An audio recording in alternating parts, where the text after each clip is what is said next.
Comunicación con Lucía Salinas, periodista del diario Clarín, escritora de varios libros y columnista en TN.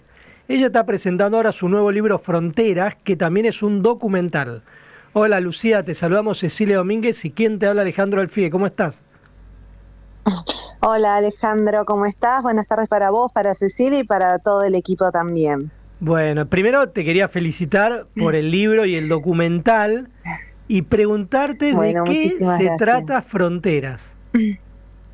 Bueno, Frontera me parece que tiene al menos como dos particularidades iniciales. La primera de ellas es que se trata de un libro 100% digital que ayer ya publicamos con la editorial Leamos, que es una editorial digital, y que por una ventana de tiempo está disponible para que todos los que estén interesados se lo puedan bajar gratuitamente en la tienda de Leamos, que es bajalibros.com. Con lo cual esto abre como la posibilidad a que todos aquellos que ya quieran tener el libro en pocos minutos, metiéndose allí, bajándolo, buscándolo por el nombre o por mi nombre, lo encuentran, no les lleva más de unos pocos minutos y ya pueden tener toda esta investigación que llevó más de 1 año y medio y que terminó en esta, que creo que es una de sus mejores versiones, porque todo material es perfectible, pero en algún momento hay que hacer un corte y publicar, básicamente, ¿no? Y después que dentro del mismo libro van a tener un QR para escanear y eso los va a direccionar también al documental. Y si no, en YouTube ya está subido y pueden buscar el documental de Fronteras, con lo cual es un libro digital que también viene con su soporte audiovisual y abre otras posibilidades para el lector desde este formato digital, ¿no? Que puedan, incluso al finalizar cada capítulo, tienen un QR para acceder a una suerte de galería de imágenes de los lugares que estuvimos recorriendo, de cada una de las fronteras que conforman este libro, una forma de otorgarle al lector todas las herramientas posibles, todo el material que nosotros pudimos ir recabando al recorrer esta frontera norte del país. Bueno, te digo que... Y trata justamente de esto. Sí, no, te iba a decir que justamente yo recién vi el documental en Infobae y me impactó, como que quedé perplejo. Vos arrancás ahí en Aguas Blancas, al norte de la provincia de Salta, y es increíble cómo está naturalizado ahí que la gente pasa de un lado al otro de la frontera todo el tiempo con kilos y kilos de mercadería de contrabando, pese a que está claro que por esa zona pasa mucho narcotráfico sin ningún tipo de control. Sí. Bueno, Fronteras viene por un lado a visibilizar una realidad que es mucho más compleja que la que uno puede decodificar desde la distancia, darle visibilidad a un territorio argentino que muchas veces se torna invisible y que por un lado tiene un ritmo propio, a veces da la sensación que tiene hasta un sistema de leyes propios y a su vez que esa distinción tan clara, tan notoria que uno aprende a través de la cartografía respecto a lo que es una frontera y lo que viene a representar, que básicamente es delimitar nuestro territorio y comprender dónde comienza y dónde termina nuestro país. Bueno, en esta frontera norte del país ese concepto es prácticamente simbólico, porque la gente que vive allí, que vive en la frontera, tiene otro concepto, tiene una vida cotidiana mancomunada con los países vecinos, a veces se sienten más integrados con con las localidades del país vecino que con el resto de nuestro territorio nacional. Comparten comidas, comparten música, comparten fiestas patronales, comparten una vida diaria e incluso una forma de sustentabilidad, que muchas veces es esto, actividades ilegales, que ellos saben que es ilegal, pero cuando uno dialoga en esos lugares con las personas, lo que todos sostienen es: no tenemos otra fuente de trabajo. Algo reconocido por jueces, por fiscales, por intendentes, por gobernadores. Entonces, esa idea que uno tiene de la frontera norte del país es mucho más amplia, es mucho más compleja, y un poco Fronteras viene a dar cuenta de esto, pero también a dejar como sobre la mesa muchos otros interrogantes que se abren, porque creo que no hay tantas certezas o tantas respuestas, sino esta situación de conocer el lugar, pisarlo, esa sensación de que muchas veces no sabes qué país estás pisando, porque a veces la frontera es un alambrado, es una calle, es un arroyo, es una quebrada, no está tan delimitada. Entonces, esa amplitud, esa complejidad del territorio también da lugar a nuevos interrogantes, me parece. Lucía, ¿hubo alguna historia que te sorprendiera, te llamara la atención, una historia que no esperaras, más allá de la investigación previa que habías hecho y lo que pensabas probablemente encontrarte allá? Mira, todo me llamó la atención, esta es la verdad. Cuando la primera idea de lo que era Fronteras está muy lejos de lo que terminó siendo. La verdad es que fue un proceso en lo personal, en lo periodístico, completamente transformador, porque el primer viaje a esta zona yo la hice el año pasado, a fin de año, y este año ya volvimos con el equipo con el que se realizó el documental y con quienes terminamos la investigación para el libro. Porque en realidad esa vida cotidiana que transcurre allí irrumpe primero en los preconceptos o incluso en los prejuicios que uno puede tener sobre esta zona, y las historias, la cantidad de personas que quisieron contar su historia, que es algo sumamente valioso, legal. Y ahí la pregunta que surge es: ¿no hay un Estado que lleva a una gran porción de argentinos y de argentinas a vivir al margen de la ley? ¿Hay una suerte de tierra de nadie en esta zona de nuestro país? Y después, por supuesto, más allá de las historias personales, un problema que está vigente, que crece y que tiene que ver con las organizaciones criminales, y que frente a esta enorme vulnerabilidad de muchísimas comunidades de ambos lados de la frontera, hay organizaciones que se aprovechan de eso, que se dedican al contrabando de mercadería, al tráfico de drogas, y esto es un tema que la justicia mira con particular atención, porque todos los indicadores solo muestran que el tráfico de drogas ha ido creciendo, que el contrabando ha ido creciendo y que se van modificando, porque muchas veces están atados a los vaivenes de la situación económica de nuestro país.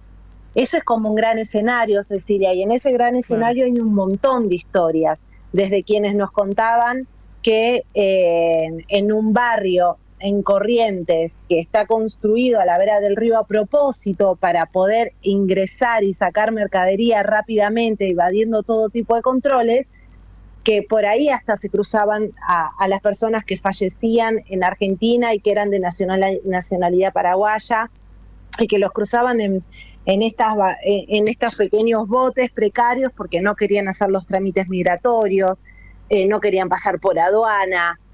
Desde quienes construyen su vida a ambos lados del río, o la gente que en Salvador Massa, al norte de la provincia de Salta, que tiene su ciudad de espejo, que es Pocito, que tiene casas que están en territorio argentino, pero que los patios desembocan, los patios de sus casas, en Bolivia, y que cobran una suerte de peaje para todo aquel que quiera ir a Bolivia a través del patio de su casa. Es como un paso fronterizo, digamos.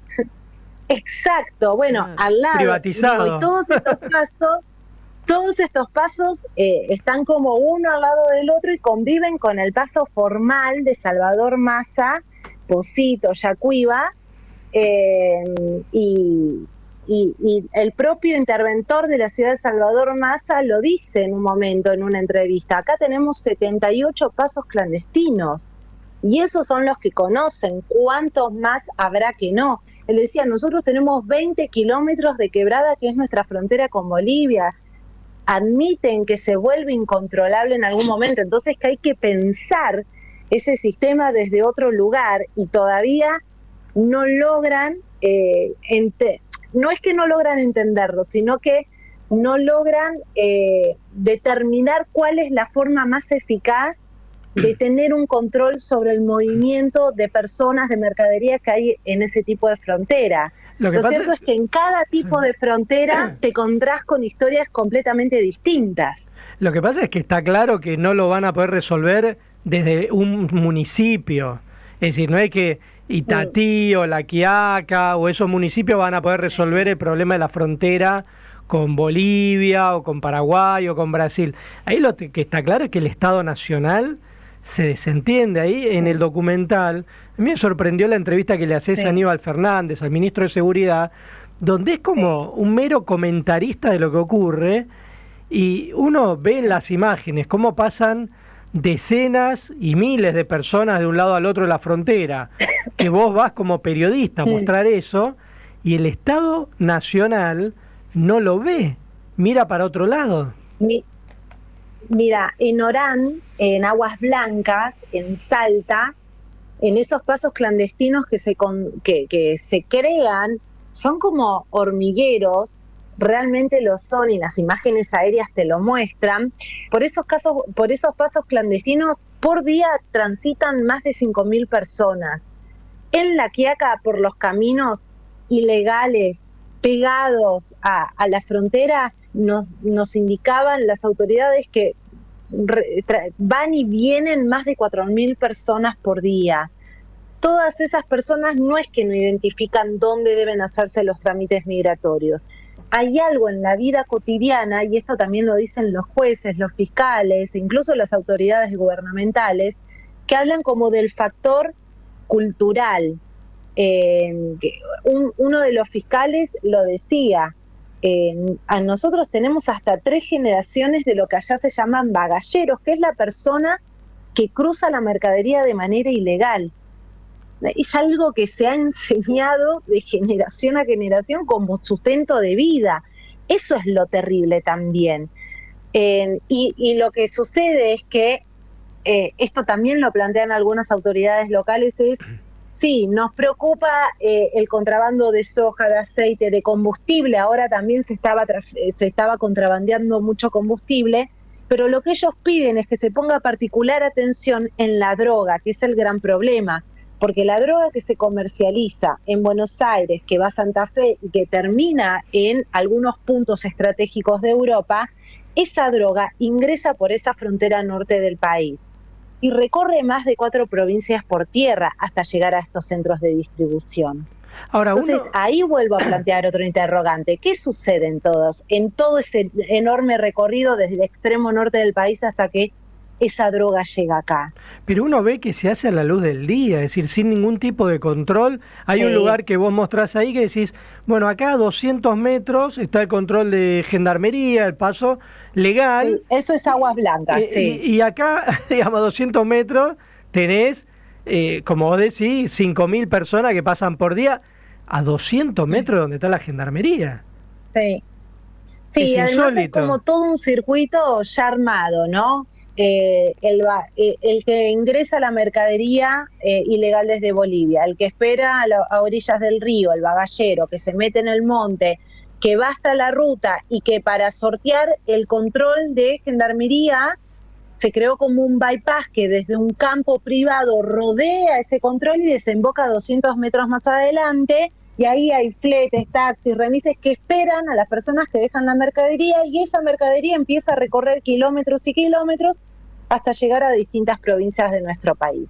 Entonces hay como un sistema que funciona a la luz del día, conocido por todos, pero también hay autoridades judiciales que te plantean lo siguiente y te dicen: yo no puedo seguir teniendo 2.000 expedientes solo de bagalleros. Nosotros tenemos que dar con las cabezas de estas organizaciones de un lado y del otro, que son las que usan a estas personas de mano de obra barata, porque al final del día lo que obtienen son 15.000 pesos, 20.000 pesos como mucho. Y me parece que el foco también está ahí, en la oferta y en la demanda, en las grandes cabezas de las organizaciones criminales, que no son cárteles ni clanes. Hoy funcionan como una gran empresa que todo lo tercerizan.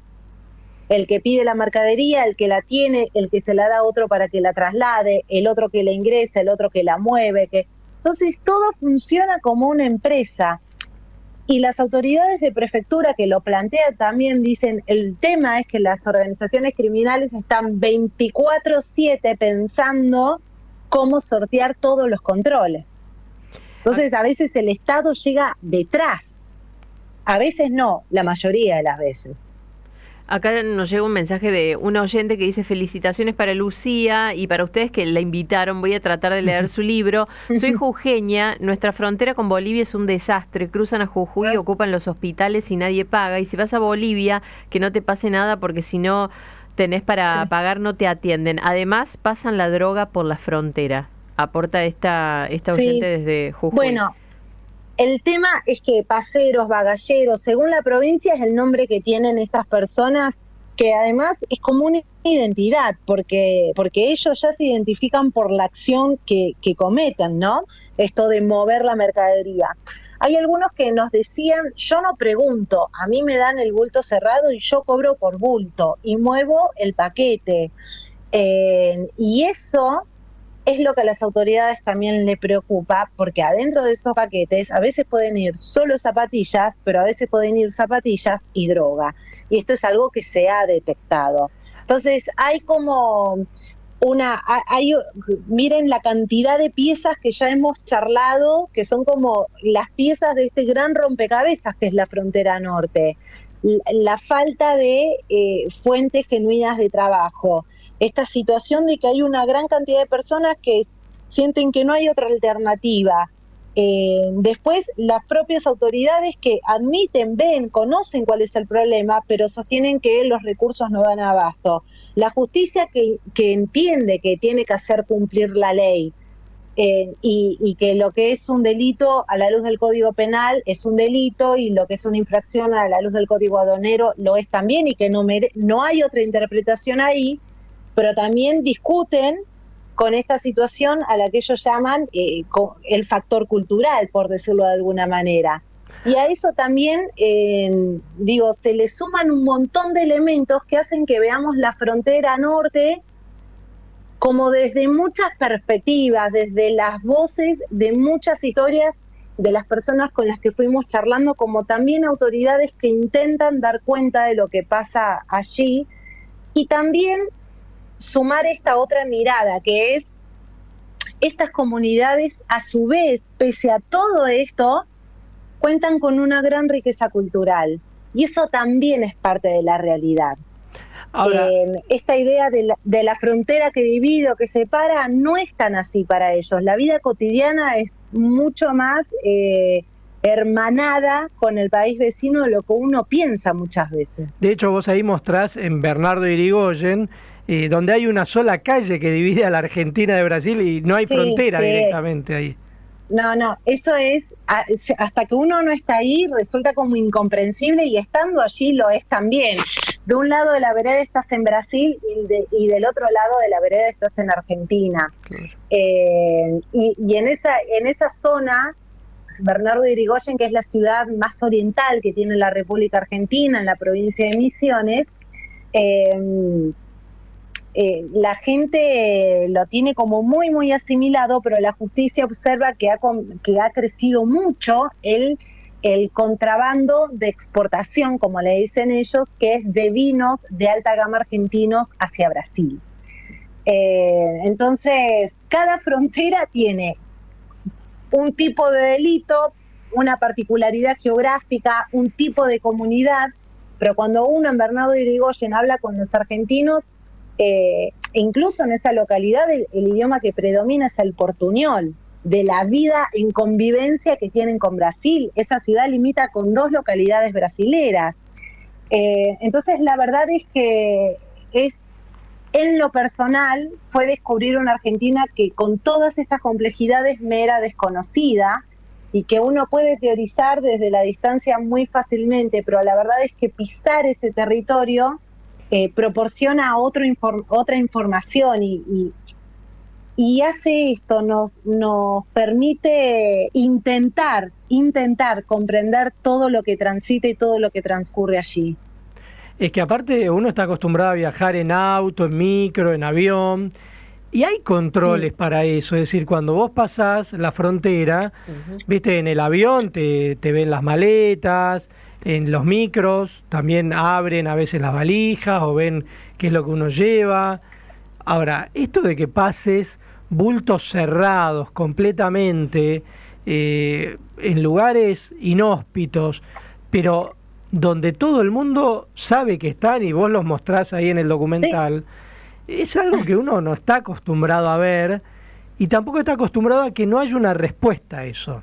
Porque una vez que uno lo ve, dice, bueno, el Estado tiene que hacer algo ahí. Bueno, pero dicho por varios de los vecinos que viven allí, ellos dicen, nadie nos visita, nadie conoce esta realidad, no de ahora, de hace 20, 30 años.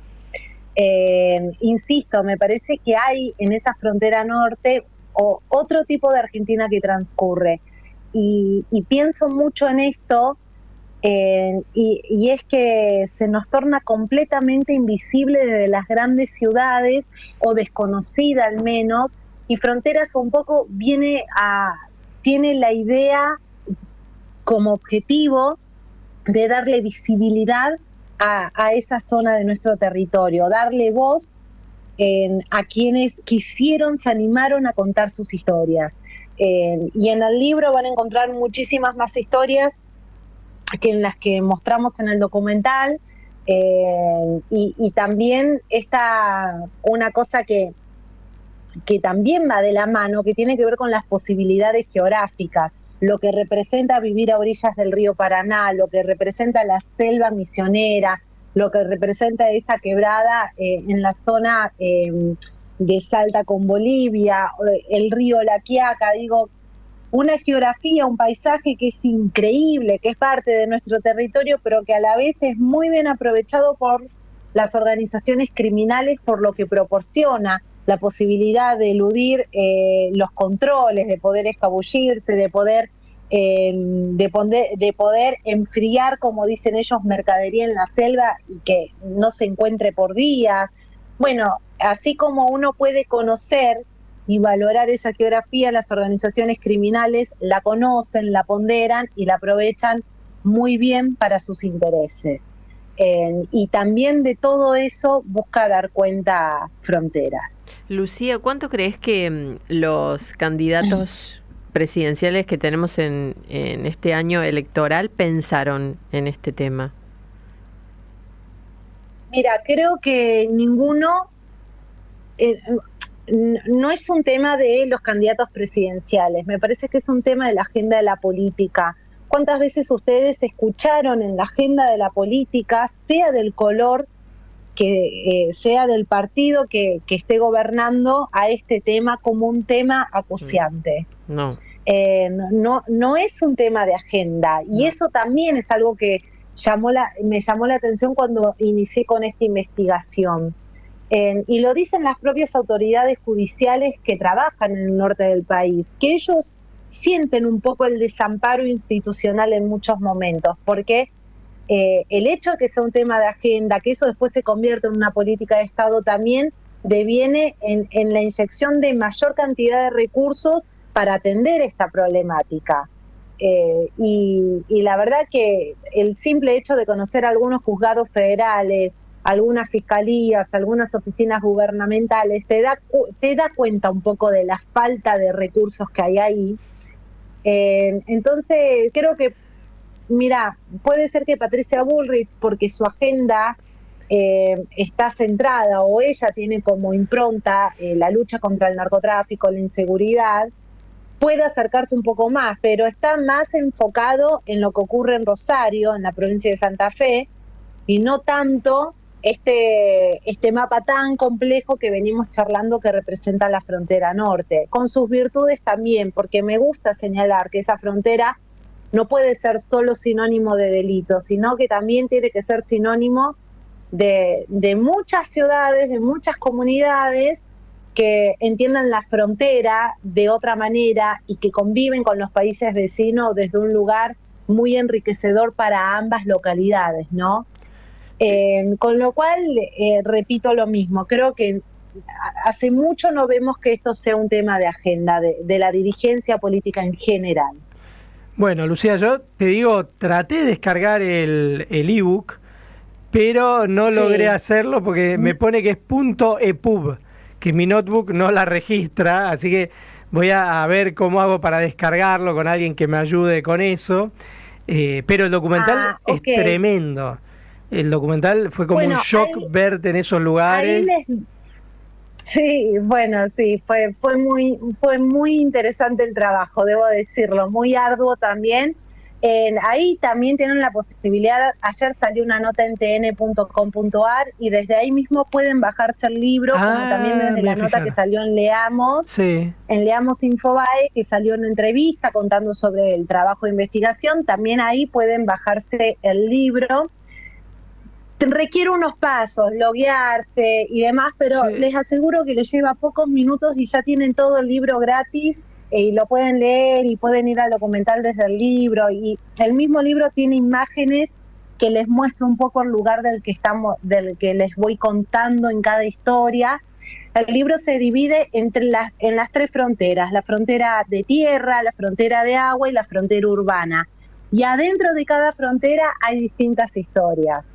Con lo cual vale la pena bajarlo, leerlo, y bueno, y que después nos vaya comentando la gente también qué les fue pareciendo. Sí, y desde acá más que felicitarte, porque es un trabajo de investigación tremendo el que hiciste. Realmente yo quedé choqueado. Hoy le mostraba justo a mi esposa, a mis hijos, mientras hacía la preproducción en casa, le decía, tienen que ver esto. Sí. Realmente hace mucho que no veía un material así y te lo quería decir porque es impresionante. Bueno, te lo agradezco y lo valoro muchísimo viniendo de vos, Ale. Hay una realidad, y es que esto ya está público desde ayer, y desde ayer muchas personas nos han agradecido que a la editorial y a mí que el libro esté abierto durante varios días para poder bajarlo gratis. La idea es que lo leamos, la idea es que nos metamos en esas historias, que conozcamos un poco más sobre esta zona tan importante de nuestro país. Por eso decidimos con la editorial que esté abierto unos días, pero después se va a cerrar a la venta. Así que este es el momento. Hay que aprovechar. Y también para ver el documental.